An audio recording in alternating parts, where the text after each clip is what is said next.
Alright, so this video is picking up where we left off before. So we just finished ripping the Albert King Blues Masters CD. So we've opened up MusicBrainz, and now we're going to import that folder into here. So we're going to click Add Folder.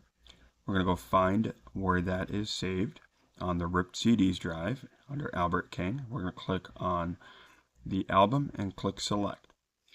Now they come up and they're going to be unclustered. So we're going to right click that and we're going to click Cluster. Now what I normally do is I'm going to right click this and we're going to do a lookup or a scan. I normally do lookup and hopefully it gets the right album.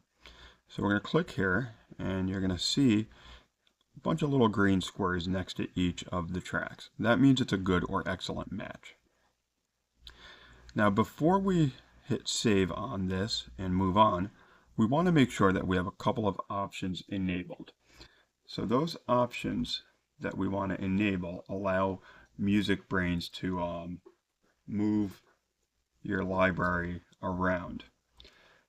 It doesn't automatically have this permission.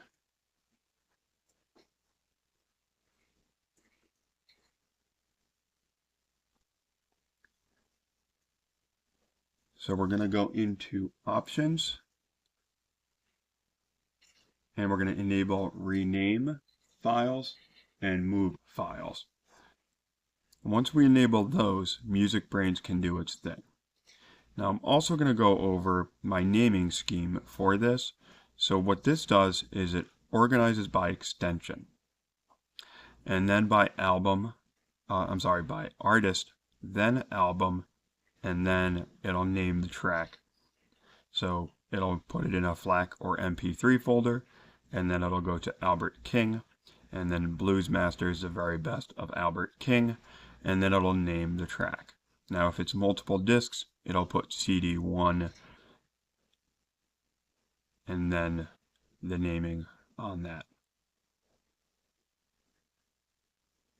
In this case there's no multiple CDs, so it'll just put, I believe, the track number and then the name of the track.